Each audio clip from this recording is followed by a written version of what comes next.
Welcome, everybody, to the first of many episodes of Chiefs Focus First and 10 Live on TSS Fantasy Corporation. You're here with JP, Caleb, and Quentin. What's up, guys? Doing pretty good. How are you guys doing? I'm just here so I don't get fined, as Marshawn Lynch once said. Great quote. Great quote. Great quote.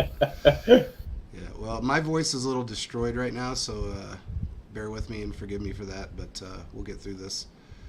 We got a few things to talk about, especially since this is our first episode on TSS Fantasy. There's been a lot of rhetoric going around. What's your guys' opinion? We'll start off with the let's just start off with the quarterback situation right now in the league. So Derek Carr went to the Saints, 4-year, $50 million deal, $150 million deal, I'm sorry, and $100 million of it guaranteed. Okay? I'm not complaining about that. I don't think it's a horrible deal. I don't think it's, just, hey, what's up, Brad? What do you guys think of that little tidbit? Well, I mean, you see, he got, was it 4 years? We're looking at as $150 million. $150 million. How Yeah. do we know how much is guaranteed? $100 million. $100 million. Okay, I think this is a good move for the Saints because I think Derek Carr can revitalize his career. Now, there's no Sean Payton there, but they do have some pieces. They have some weapons, and the Saints are a pretty good team as a whole. They get some great pieces. They have drafted well, so I think he might have a revitalization with his career and everything that's going to happen there. Now, can the Saints win the NFC? No, maybe the next couple years. But what they have so far, specifically Derek Carr at the helm, yeah, he struggled with things with the Raiders, but I think he has some actual players and actually like a cohort. We're going to see part with the Saints is that there's not going to be all this turnover we saw with the Raiders. So I think with him having some familiarity and some just regularness going on, it's going to work out better for not only him, but the players along because they have some pieces, but they need a quarterback. I think Derek Carr can really help them there. Here's my point. First of all, it's more of a 2-year deal. They can get out of it in that third year. They don't have a lot of dead cap in that third year, so they can get out of it in 2 years. I think what's important is to remember how bad the NFC South is. And so if you're looking at it right now, Derek Carr is by far the best quarterback in that division right now. And I know that, we have the draft and free agency coming up here in the next week with the draft in about 2 months here in Kansas City. So there's plenty of time for that to change. But as of right now, he's by far the best quarterback in the NFC South. And in the rest of the NFC, honestly, what is he? The fourth best quarterback in the NFC? I would say so. At least, We've got Kirk Cousins, Dak Prescott, Jalen Hurts is the best. And with everything going, as the way that it looks like Aaron Rodgers isn't going to be there. So these top 5 in the NFC. So I don't think that, this is a team that's going to be looking to make a deep playoff run. But if you're looking to be one of the better teams in the conference, having one of the better quarterbacks is a great place to start. So I don't hate it. If you're a Saints fan, you're finally off that quarterback carousel. You've had 4 guys that have been at the quarterback position since Drew Brees retired. So to finally step off of that quarterback carousel and to say, we know who our guy is for at least the next 2 years. And he's not a bad quarterback.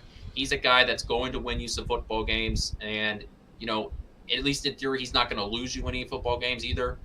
And the final thing I'll say about this is that for the first time in Derek Carr's career, he will have a top 15 defense. He will have an average to above average defense. And I think that is so beneficial to him. I don't think he's had a top 20 defense in his entire career.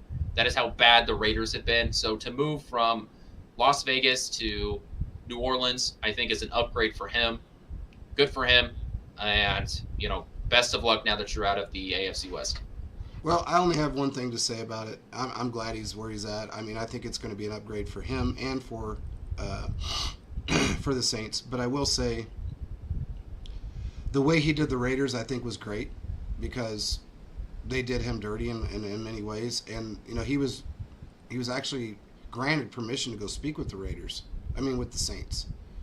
And instead of signing with them and letting, or I guess making the trade, I should say, with the Raiders and the Saints, he said, you know what, no, just cut me and then he went to the Saints anyway, so the Raiders got absolutely nothing out of it.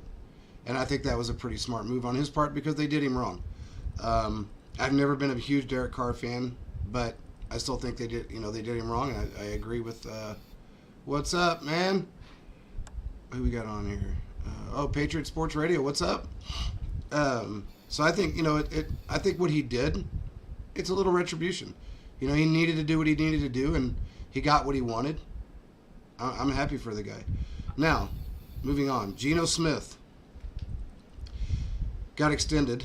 He's returning. 3-year deal, $105 million deal, which is well-deserved. I think if anybody thinks it's not, they're crazy. Because it's not a huge contract, but it's still not... thanks, brother. It's still not pennies by any means. He really showed up and showed out, and he deserves a starting position. I mean, he went 6 years, basically, of his career as a backup. And now he's finally showing what he can do. And I think that's a phenomenal thing. I'm proud of the guy. I'm happy for him. What about you guys? I mean, if you look... Go ahead, Quint. I think it's a great move for the Seahawks. Once again, they're not really committing to him really long term. So, it's a deal that they can get out here in a few years. The Seahawks have the number 5 pick. They can draft a rookie quarterback if one falls to them. And I don't think that wouldn't surprise me. And they could, draft a guy that is more of a quote unquote project. And so, what that ends up doing is you're able to work with him and, get your guy for the future. All the homies are in the house. I think that Geno Smith is a good quarterback. He deserves that. He deserves that contract. And, this is the first time in his career he's gotten that huge contract. Beforehand, he's been making, good backup quarterback money. But, we saw what he did this year. He took a team that we thought was going to be a bottom feeder in the NFL. We were laughing at the Seahawks for trying to pick between Geno Smith and Drew Lock, and they came out, they showed up, and proved everybody wrong, and he deserves his contract. Good for him. Good for the Seahawks. Yeah, I agree. I think it's a good plan. So. If you look at the evolution of kind of how Geno Smith's career has started, he got drafted to the Jets. He thought he was going to got picked day 1. Didn't happen. Happened early day 2. He goes through his time with the New York Jets, doesn't do well. He gets punched by his teammate, breaks his jaw. Then we're going to see later along the line, he ends up bouncing around to many different teams, and he finally gets his chance. I remember watching Geno Smith at college playing West Virginia. He wasn't a bad quarterback. And with the Jets, there was no consistency. And now they actually have some players around him that can help elevate his play. A good running back, drafting these guys on the offensive line, having guys like a DK Metcalf, a Tyler Lockett, and probably they're going to take another stud wide receiver in the draft. Wouldn't surprise me. So all these different things are a culmination. This is a team game. And because of Geno Smith has been with the Seahawks and knows the playbook, and everyone around him has been playing well, it has really upped his level to areas we didn't think was going to happen with the Jets. And that's kind of the one thing I've noticed with a lot of teams, specifically some of the quarterbacks that get drafted, they ruin careers because they don't surround them with players. Just imagine if you had like Mahomes on a really terrible team. Yeah, he may be able to make some stuff happen, but he wouldn't be the Mahomes we see today. Or a player like Aaron Rodgers. We're going to see all these issues. And we've seen that happen with Aaron Rodgers, actually. Oh, yeah. Mm-hmm. So, yeah, you're right. I agree with you. Mm-hmm. Here, let's get into this really quick because it's to me it's a little annoying, and I get frustrated with this whole situation. But okay, so the Lamar Jackson thing has got everybody up in arms. He's been, of course they tagged him, but he's free to go out and search with other teams, talk to other teams. Now, the Ravens do have the opportunity to match whatever they, whatever any other team offers him. They have the opportunity.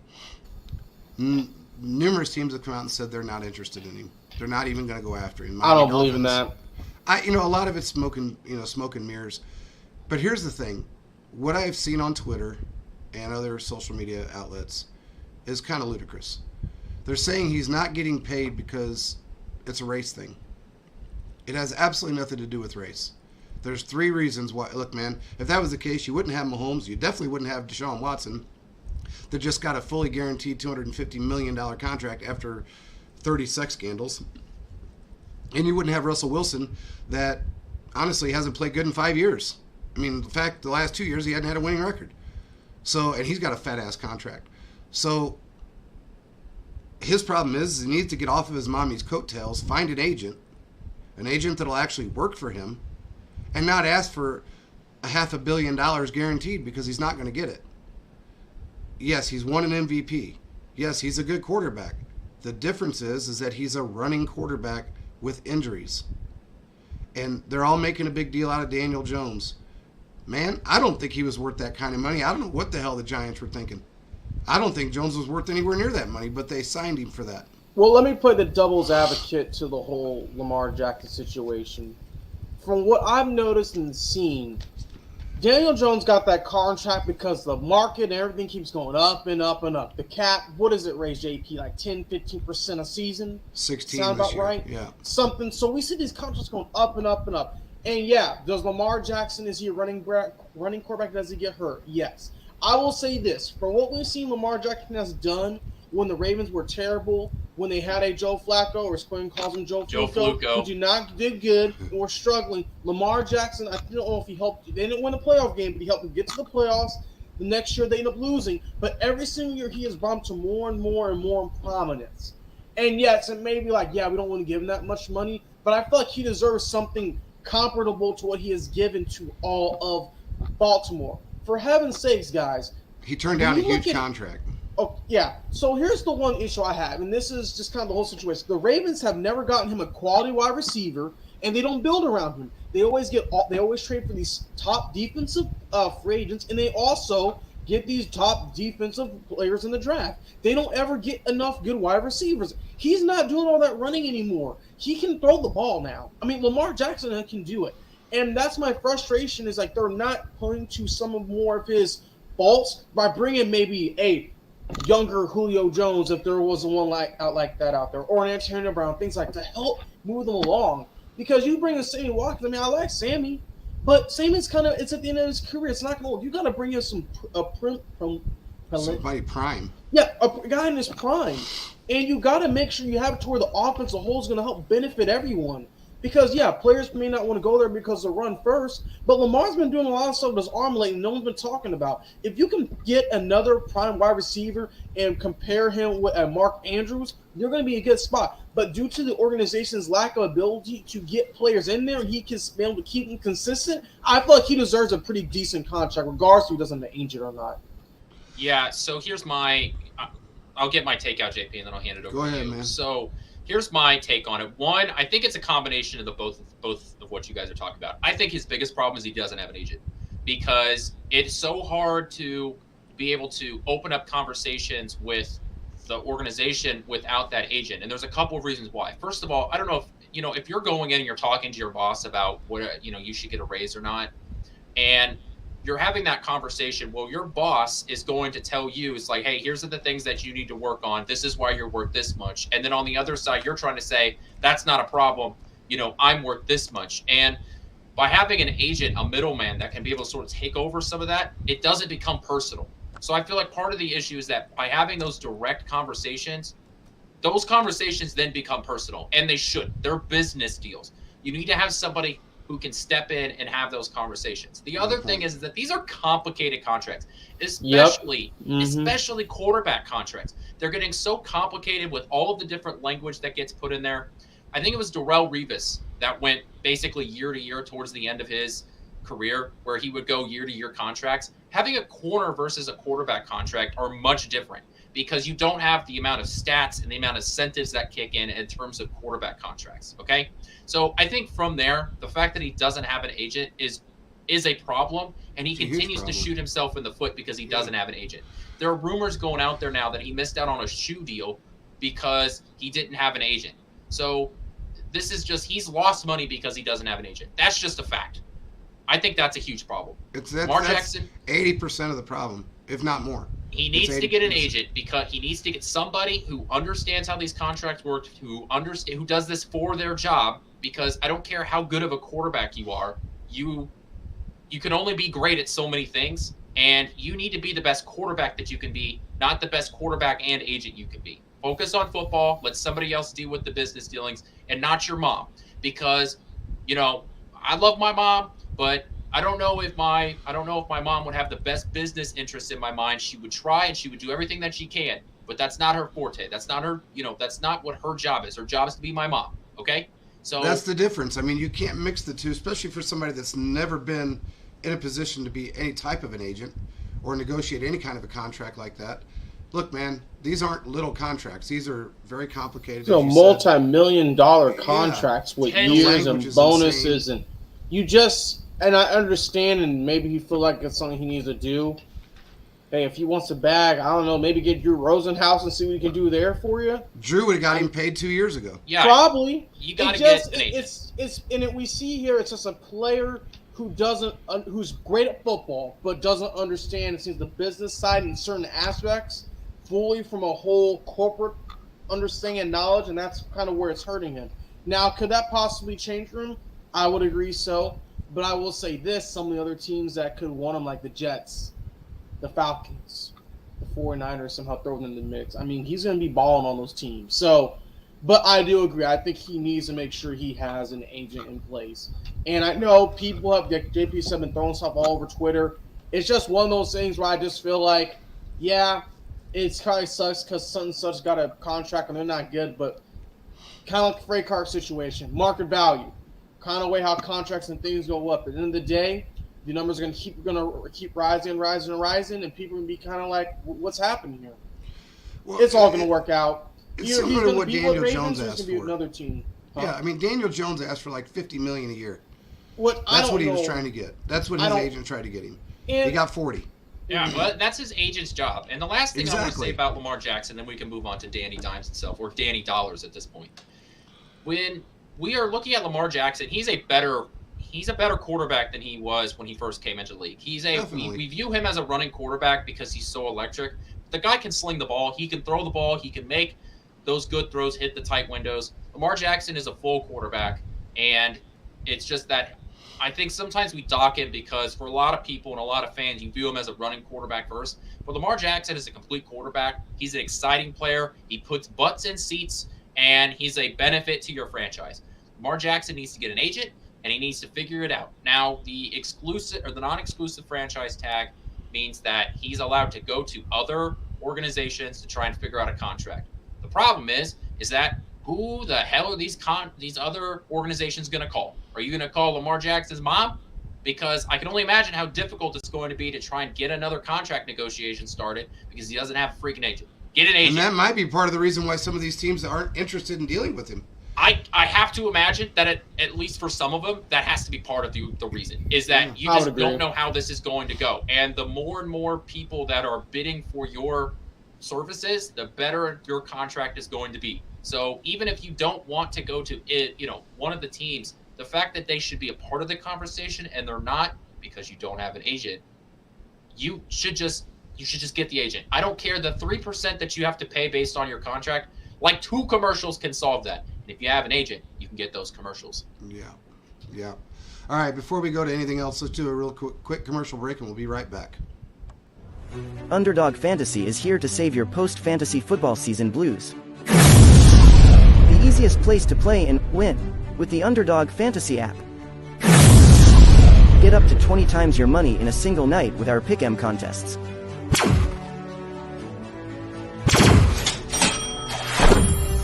Grab some insurance when setting your picks and win even when one pick fails. Go online now and use the promo code TSS to double your deposit up to $100. Sit gingerbread, good girl. All right, guys, we're back. And thank you to Underdog Fantasy, by the way. Danny Dimes. Yes. Got his contract. It is. Do you have the numbers in front of you, JP? I know you do. I believe it was 5 years, $40 million a year, basically. The contract looks a lot worse than what it actually is because it really is just a 2-year contract with a bunch of team outs. I don't love it just because of the fact that you're giving a quarterback that hasn't really proven himself. Besides his rookie year, he hasn't thrown for 20 interceptions or for 20 touchdowns in a season. So I'm just not I'm not excited about that. Now, on the flip side, if you're a Giants fan, it's a lot like the Saints, where you've just been on this endless turn of quarterbacks. And the fact that you can get one that you think you can build around, or at least build up for the next couple of years, I could see why you'd be excited about it. But the fact that, Daniel Jones is going to be earning $41 million for the next 2 years guaranteed is crazy to me. It's insane. He's average at best. I don't know why I get the whole market value, but the market value is based off the top 5-6 players in the league. Mm-hmm. It's not based off all 32 players. I feel like they're paying him for what they think he can do in the future. I mean, he took him to the playoffs, but he finally had some pieces around him. And I will say, Brian Doble and Mike Kafka, used to be with the Chiefs, has done a phenomenal job helping that team build to what they are now. So if they can surround them with some weapons, get some guys in the draft, or get some free agents, they'll be in a better spot. I am kind of wondering, do they kind of sit and linger, be like, oh, quarterback drops, we're going to take him? And kind of what we see the situation with Carson Wentz and Jalen Hurts, maybe after this year, possibly next. So, a lot of different things can happen. Not saying that it could, but Daniel Jones could have a rough patch. He very well could. And teams could still possibly do something else. Anything's possible at this point. They franchise tagged Saquon. Reason being, I think it's $10.1 million. 10.2, yeah. Yeah, and they did that because they wanted to pay Jones.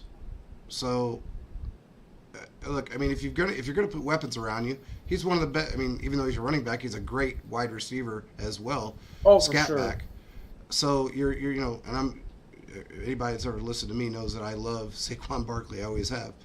But he's if you can surround him with people and you can build that San Francisco style of offense that almost any quarterback looks good in, then okay, it makes a little bit more sense. But it still doesn't make sense to me that you pay a guy $41 million a year. That, I don't know. His numbers just don't equate to that, in my opinion.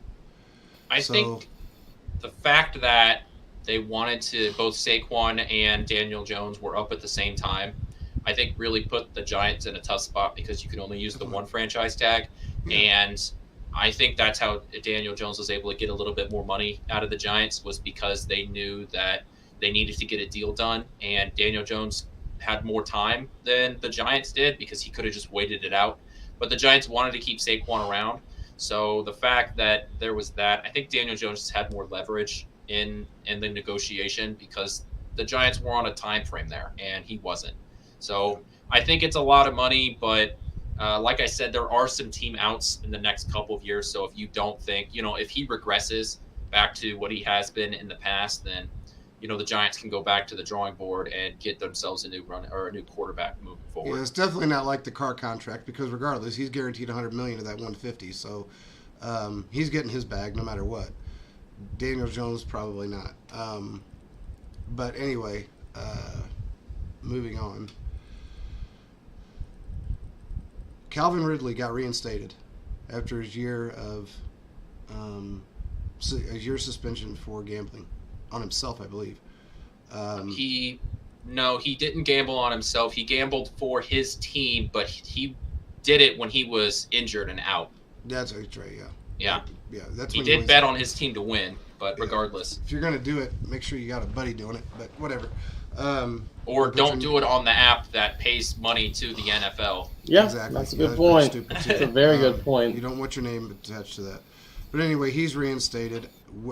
I haven't heard as of yet if he's reinstated back to his old team, or if he's going to be. Well, he got traded to the Jaguars. Yeah.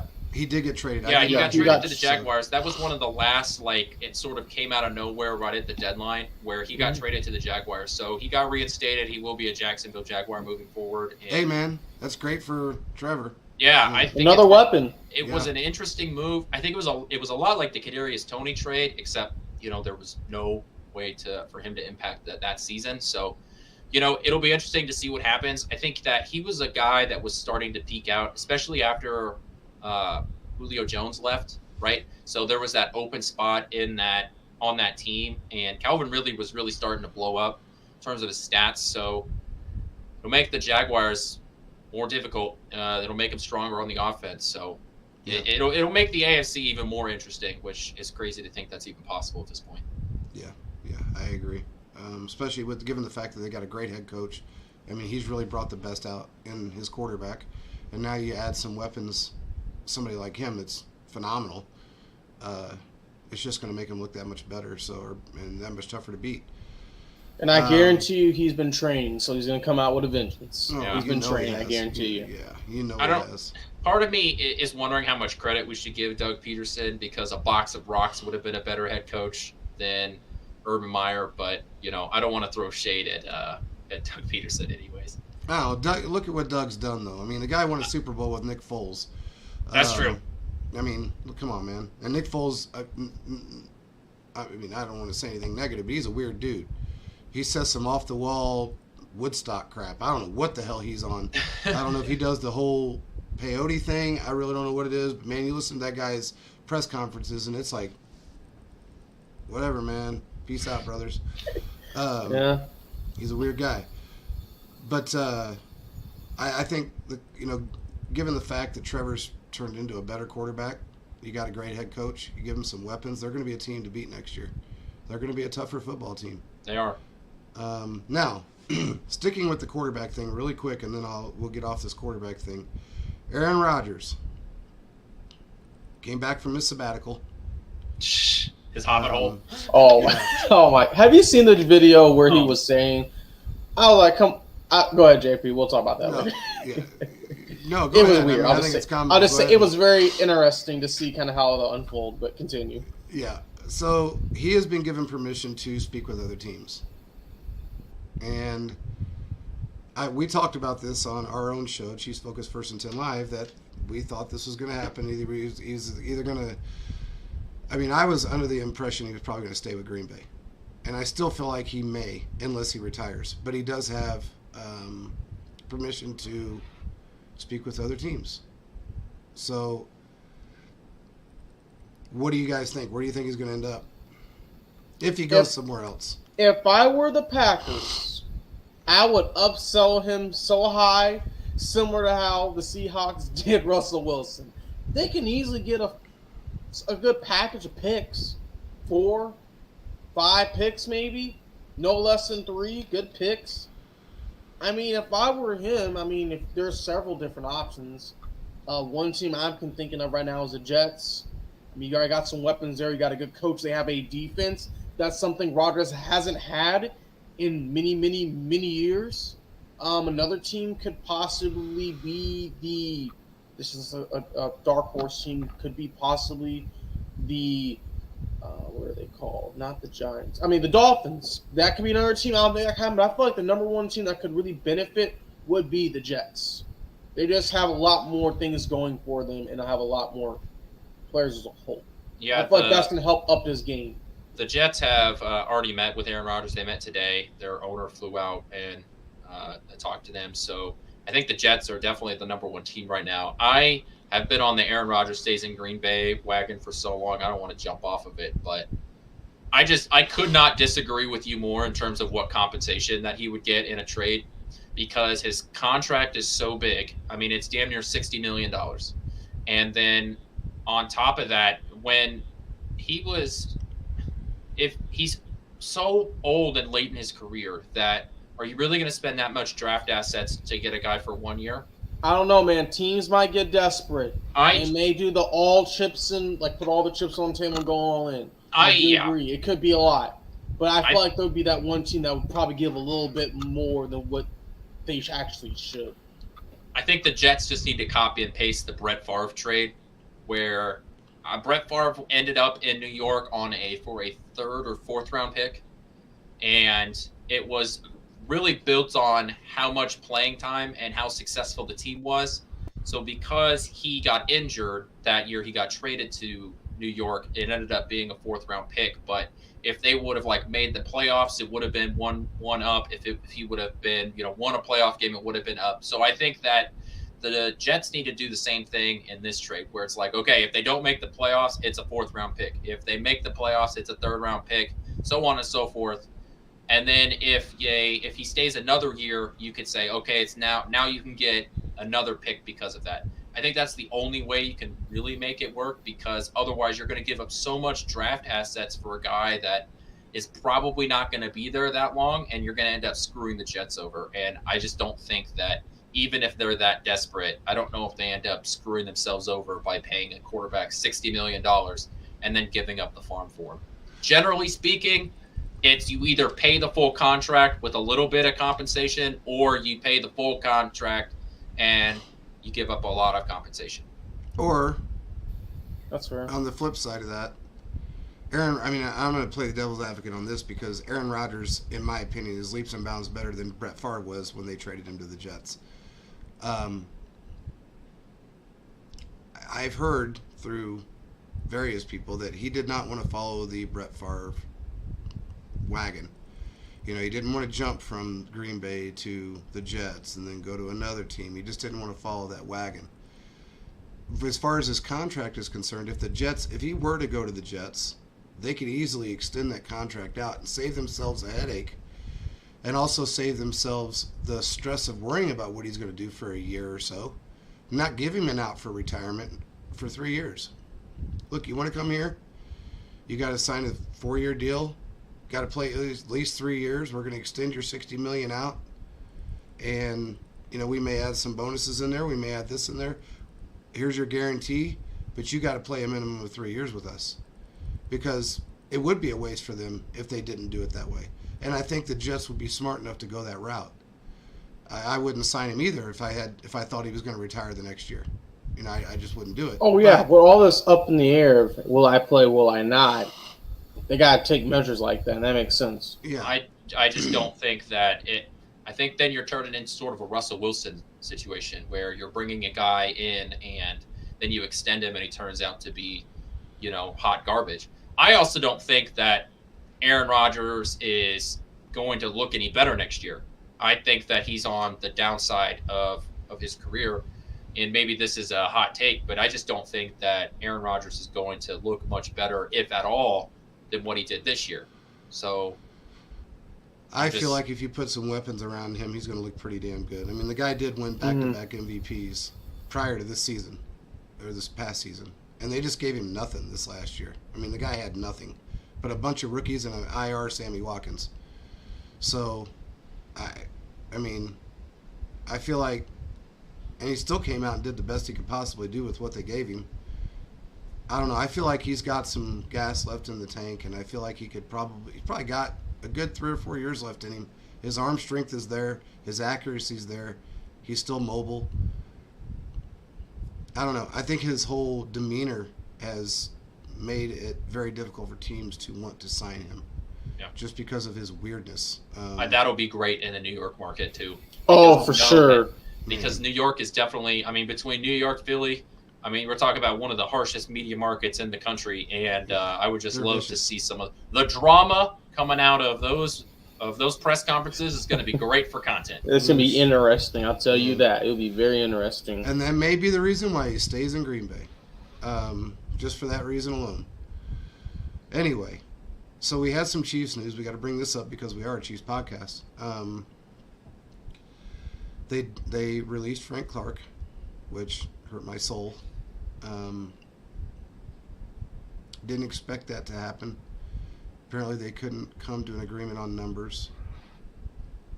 What I was under the impression, what I was told, is that they don't feel like teams are going to be offering him a huge bag, and he may come back. Now, we ate $7 million to cut him. I think it was $7.2 million in dead cap space. So if we bring him back, it's going to have to be on a really team-friendly deal. I did hear that a team, and I'm not going to mention their name because it'll really piss me off if he ends up there, is interested in him and is willing to throw the bag at him. They're notorious for signing older players. I'm hoping that's not where he ends up, but it may happen. We don't know yet. They are trying to work out a deal with Orlando Brown, but we can get into in a second. What do you guys think about the Frank Clark situation? So, in terms of the Frank Clark, if he comes back, hypothetically, I think it would only have to be on that $6-7 million range at most, because then you're thinking, well, I'm really paying you $14 or $13 million, right? And I think that was to me, that should have been the game plan from the beginning, and it probably was, right? Where you tell Frank Clark, hey, we can't let you play this year with $30 million cap hit. Let's pay you $14 million up front. So, really, we're saving about half your contract, and you're still making, if we're being honest, towards the top end of veteran on the back end of their career pass rush money, right?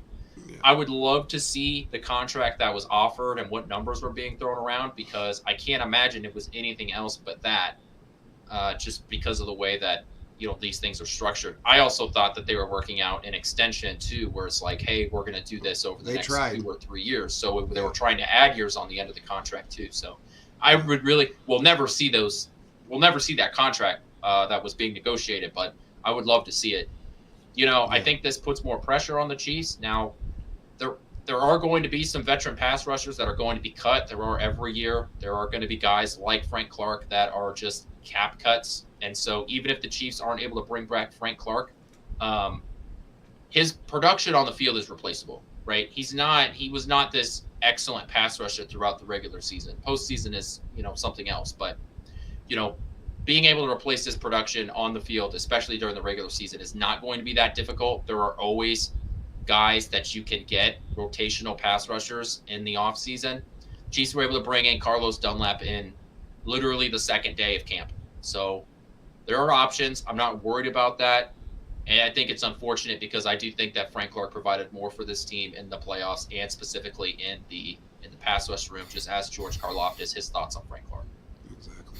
I think at the end of the day, we want Frank Clark back, but it just comes down to the money and what does he want and how far the Chiefs want to go. And as Quentin said, a lot of good defensive players get cut. We got, like you said earlier, our Dunlap, second day of camp.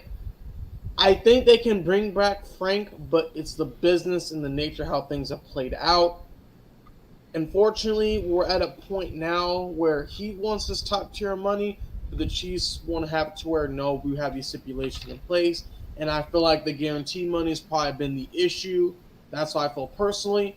I think it's possible he could come back, but it wouldn't, like JP said, it wouldn't be surprising if he goes to a team that kind of gives him the bag, because this could be his last big contract. Especially a team that's making a playoff push, a team that feels like they're on the verge and they're on a rookie quarterback deal.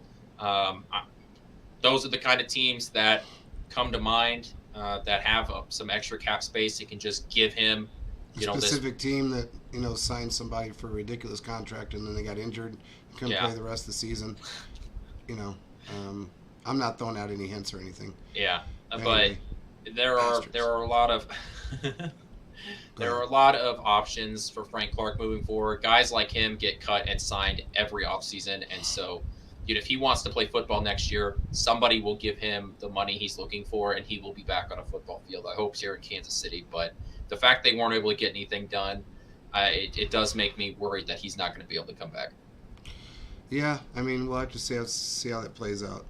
It'd be nice to see him come back. I know Andy was really wanting him back. Andy loves him, and he loves Andy, so it's a tough situation on that side of it. And the players love Frank. He's just one of those guys that, he did a lot for us in 4 years. As much as people didn't want to, they wanted to give him crap and they wanted to say the contract was too big. You don't know what the hell you're talking about, because he did a lot for us in those 4 years. So he's a huge reason why we won 2 Super Bowls. I'll put it that way. Especially the first one. Yes. Anyway, they are, what I did hear about Orlando Brown, they did not franchise tag him, but they are trying to work out a deal between now and Monday, which is the deadline of when they can, before it becomes tampering. So hopefully they work something out with him. I don't know how that's going to play out. I don't know what I've heard what he's asking for. I don't know how accurate it is. without getting too deep into it, I will say that he turned down a pretty good bag last year from the Chiefs. And this wouldn't even be a conversation right now. So, Are you talking about that 6-year contract the Chiefs offered him last offseason? yes. Yeah, so I mean, I know that some of the numbers leaked out, and there was some funny money on the end of it to bring up the average per year. But I'm sure if that contract was offered again, he would probably end up signing it. He turned it down last year simply because he wanted more of a guarantee. Yeah, That's the only reason why he turned it down. I just think that I don't think that he's necessarily worth. Look, the worst thing you can do as a Super Bowl contending team right now, and this is why the last GM got fired. You cannot give good players great contracts because that's what ends up killing your team. It ruins your ability to make moves in free agency, to fill holes, and that ends up killing your team. The Eric Berry contract comes to mind, right? Eric Berry was a really good safety. He was not the best safety in the league, and he got best safety in the league contract, and it hurt the Chiefs. So you cannot give Orlando Brown Jr. the best left tackle money in the league when he's probably the 8th best left tackle in the NFL. He's good. He's a great player to have. He's not the best. And you can't give him the best contract because you have a quarterback that's making up about, 15% of your cap space right now. So you can't do it. There are solutions out there. I wrote an article about it talking about how there are going to be guys that are going to be cut. Well, much like the pass rush, there are going to be some tackles that are talked about being cap cuts coming up in the next few weeks. Unfortunately, there are guys that have injury history, so I don't know how good they are, how good the options are. The draft is coming up. This is a very deep tackle class. Kansas City has ammo to move up in the draft. If you want to go get a tackle, you have to move up. I will say this, and then I'll let you guys talk. If they don't bring back Brown, I think that pretty much guarantees Wiley coming back because the Kansas City's not going to replace both of their tackles in the same offseason. I think what it's going to come down to at the end of the day, there's a set line that they just don't want to cross. And yeah, Orlando Brown's been good and it's been very helpful, but we've seen there have been some times where it's like, what's going on out here? So, as Clinton says, they're probably one of the two is going to come back. Wiley, most likely, in my opinion, because that deals with me more friendly for the team and for him. But when you look at it in the day, they could, honestly, yeah, it'd be nice to continue to have him, but if they can find someone that's younger on a rookie contract, that's maybe just a little bit under his skill set, but could grow to be to where they're so much better than what he is right now later down the line, I'd say maybe you take that move, but franchise tag and they decide not to do that. I have a feeling Veach has a plan. They're preparing for this. I had a feeling after he didn't report to camp and he ended up signing to go to camp, we see some things worked out, but I have a feeling this would happen again. Because everybody during the Super Bowl when they win is like, I'm so happy, I want to be here. But when it comes down to it and the champagne's gone and all the confetti's gone and they sit down to it, they're like, this is what we want. The two guys can't agree. We see people part ways, and unfortunately, that's probably what's going to happen here. Orlando Brown's a good left tackle, but the Chiefs will probably find someone else. You see a certain player got cut, and they're already adding Chiefs on Twitter. That could be an option. There's many different things out there because the Chiefs are trying to use money specifically in certain areas that can help invest them for the future. So I wouldn't be surprised if they go a different direction. Well, the one thing I will say about it, and then I'll move on from this, is that, they signed Mahomes to that contract, that style of contract, for a reason. That 10-year bonus structure style contract, at any point during his 10-year career with us, we can convert that money to bonus structure to sign whoever we want. We can move his money around. The reason he signed that contract was simply because he wanted to make sure that we were able to keep good players on the field for him. We haven't really utilized that a whole lot. And I don't know if he's going to want a couple of rookies blocking for him on the outside. Now, I get the whole Trey Smith and everything in the middle that's a little different. But when it comes to tackles, man, you just want to make sure somebody is there to protect you.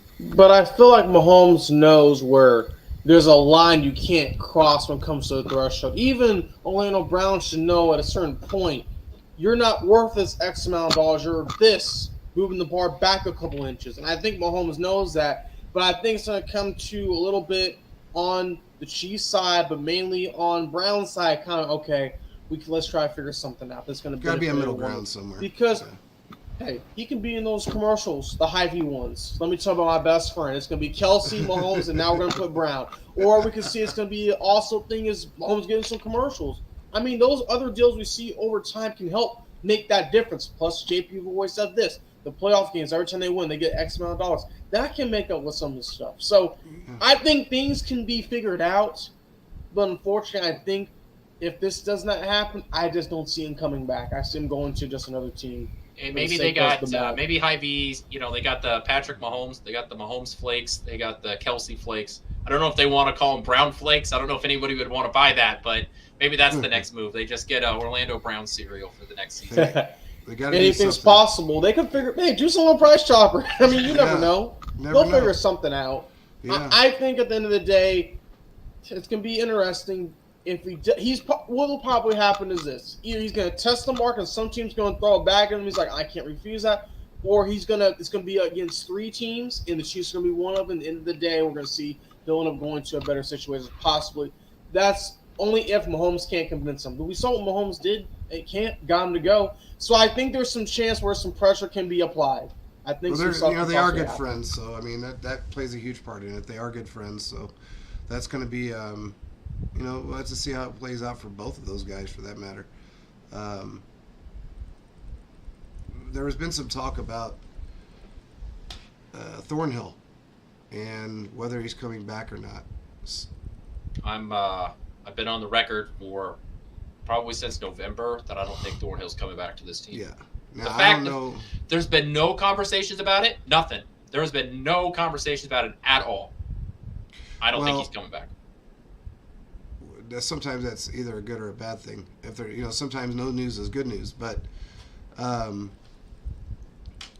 if he doesn't come back, they're gonna have to definitely draft, because you can't put it all on a couple of guys.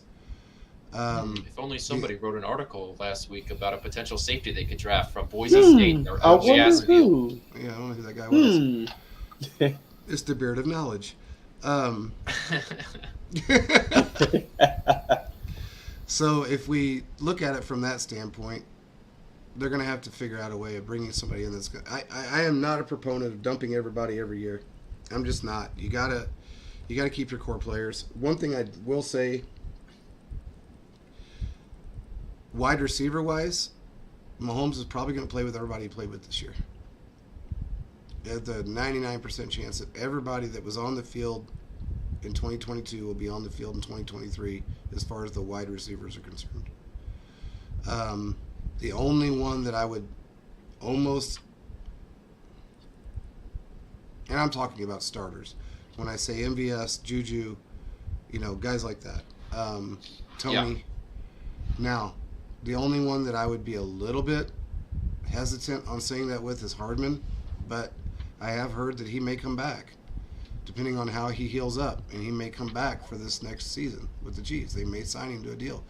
I heard there was a deal out there that his agent initiated for the Chiefs. So, and it's a very team-friendly deal. So I wouldn't complain much at all if that's what if he comes back. That's great. I'd be happy with it.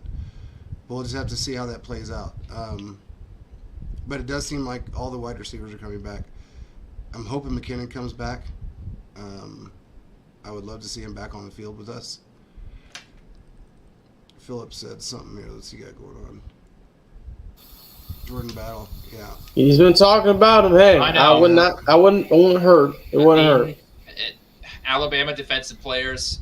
I mean, how can you go wrong with that? I just think really that he goes earlier because the Chiefs aren't spending a first-round pick on a safety. So that's why I think J.L. Skinner is a better option for Kansas City, because he's going to slide into the mid rounds, and I think he's athletic enough to be able to fit in this. Look, we're not looking for a starting safety in this draft. We are because I think Cook is going to move up, and then whoever you end up drafting is going to do what Cook did, where he's going to come in your dime packages if you need him, special teams player, that sort of thing. So whoever you end up getting is not going to be a starter and will have time to develop in this offense or this defense, which is why I think Skinner is a good pick for Kansas City. And he played at Boise State, the best football field in the world, too. Ugly ass field. The best football field. Yeah, that's Smurf Stadium. Yeah, it is. Smurf Stadium. Don't be hating, man. Come on. Best place. Kellen Moore, Titus Young, Austin Pettis, Doug Martin. Ugly stadium, man. One of the best group of 5 teams, but go ahead. We'll move next one. What is that group that played in Vegas, the Blue Man Group? Yeah. You're the one that lives there, but yeah. Yeah, I never went and seen them. I wouldn't. I remember being a kid and they would be on TV. I'm like, this is odd. Yeah. I remember when they came out, sadly enough, and I thought this will never go anywhere, and they made millions and millions of dollars. Surprised that you've remembered that far back. Anyways, shut your mouth. We've got a question about Philip asked about D-Hop. I don't want DeAndre Hopkins. I think that we have a core group of guys that, and I just don't think that DeAndre Hopkins fits what the Chiefs are trying to do. I don't want the Chiefs to spend draft capital on a player that is past his prime and that potentially wants to get a new contract. I just don't think that works here in Kansas City. I think Kansas City, there was a report that came out yesterday that they want Kadarius Toney to be their number 1 wide receiver next season. So I know we talked a little bit about that off camera, but I just don't think that DeAndre Hopkins fits with what Kansas City wants to do. Here's how I don't go think ahead. so either, but go ahead. Here's how I feel. Only way I want them to trade for him if the draft compensation is going to work and if the contract can be worked out. If that doesn't work and he gets cut, if they can bring in for a team-friendly deal, it's one of those situations like I've been arguing with the OBJ thing for the last couple years. Why not? What's the worst that can happen? Adding another guy on the field, you can't double-team Tony, you can't double-team Kelsey, you can't double-team D-Hop. Having him out there, team-friendly deal, kind of let him do his thing, bring everyone back, maybe get rid of a Justin Watson, some other guys possibly. It can only benefit, but the issue is money and compensation. I feel like that's one thing where D-Hop has been on a lot of teams that have gotten right there but haven't gotten over the hump. And I think he wants to go to contender. And here's the age-old question, JP. You and I have talked about this, and Quentin, you have heard this too. Are they wanting money or do they want to win a Super Bowl ring? That's kind of the thing we've noticed. So this offseason for D-Hop, how that's going to work specifically, who he gets traded to or who he goes to after he gets cuts can be very, very telling to the whole situation. Because I feel like he could have a ring. It's depending on where he could go. So if he's going to get a $50 million contract guaranteed, or is he going to get a Super Bowl ring and get some more money down the line, possibly in different era? I don't know anybody that's offering a big contract right now. Oh, yeah. I mean, I agree with you there. It's just one of those situations where you're like, maybe, maybe not. Only I would take it if it benefits all parties involved, and it's not just, let's just give him money. I think he goes to, this is my take, I think he goes to Chicago. And I think he gets traded on draft day. Once the Bears trade out of that first-round pick and potentially trade out multiple times, I think that he is able to go and get a new contract with the team that has the most cap space in the NFL. And the Bears have a quarterback on that rookie deal.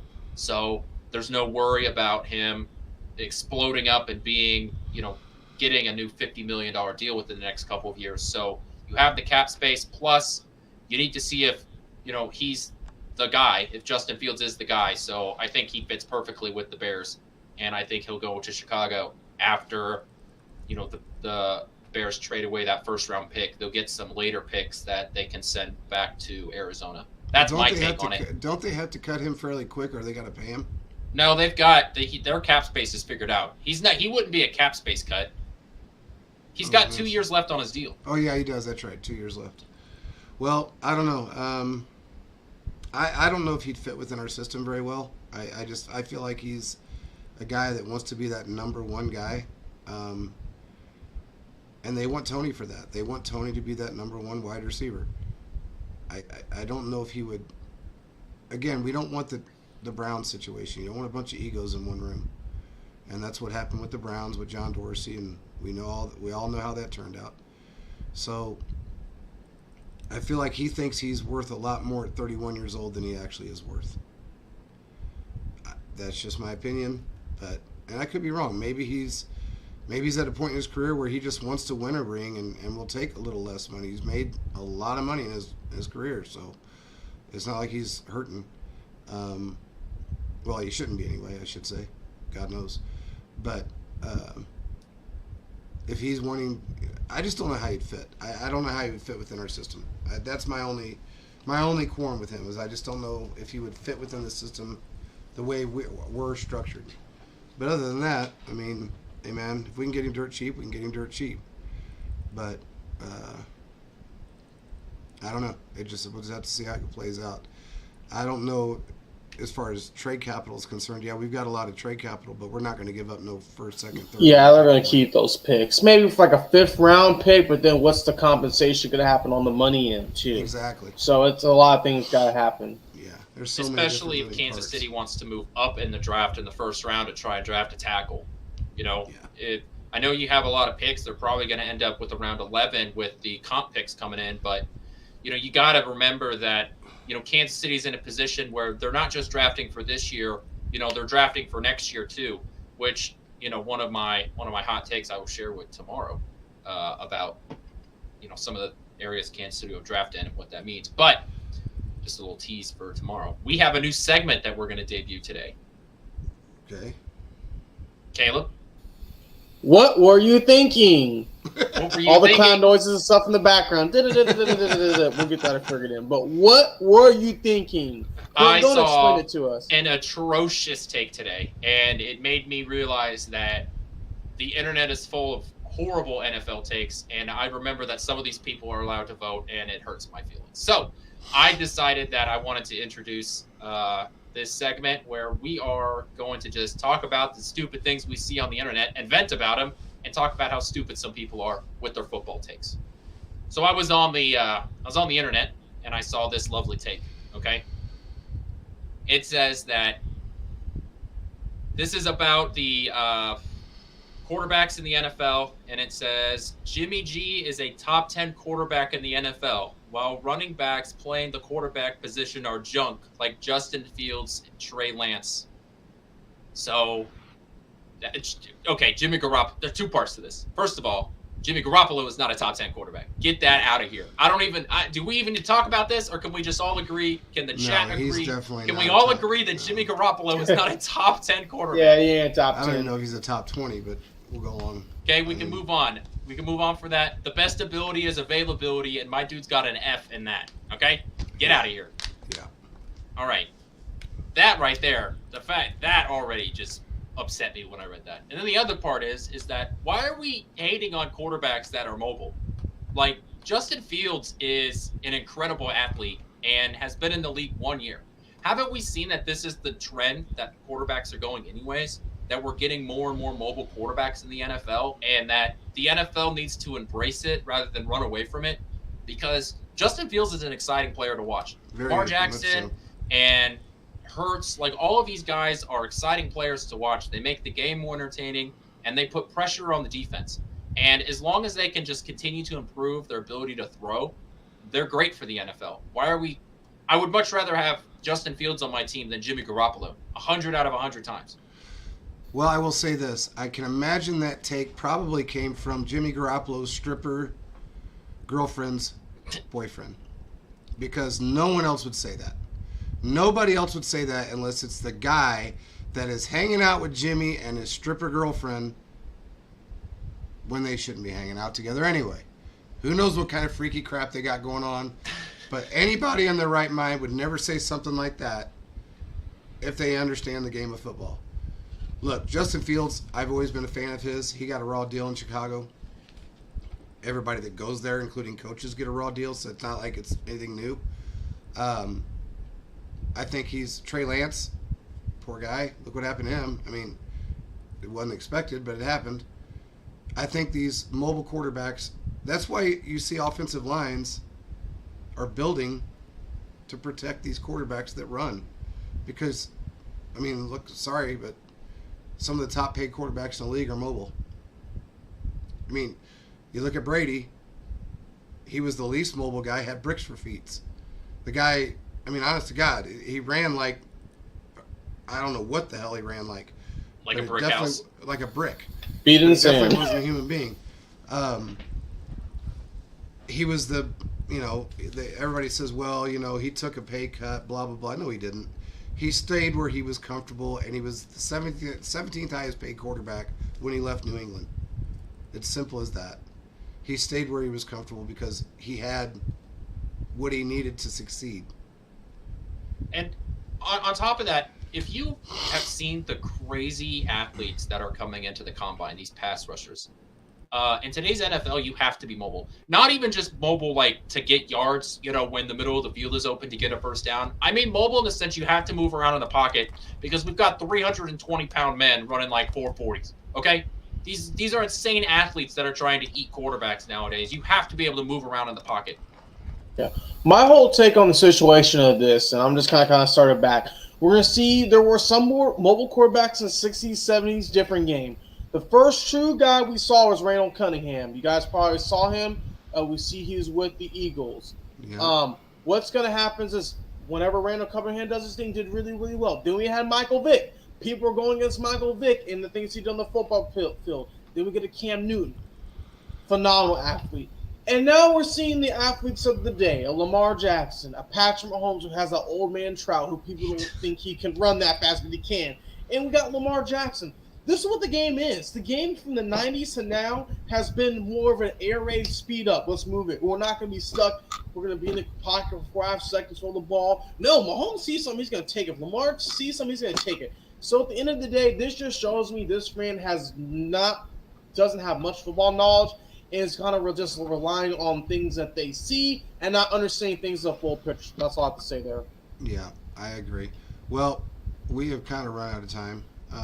We went over actually a little bit by 2 minutes on our other show that we do on YouTube, Chiefs Focus First and 10 Live. You can check us out on there. We do those Tuesday, Thursdays, and Sundays. This is every night. Every Wednesday night is at 8 p.m. Central. These are our shows because there's other shows that come back to back. So we appreciate everybody joining, and make sure you like and subscribe. Check us out on our page, Chiefs Focus First and 10 Live. Check us out on Twitter. And we appreciate everybody and TSS Fantasy for bringing us in. We will talk to you guys again next Wednesday.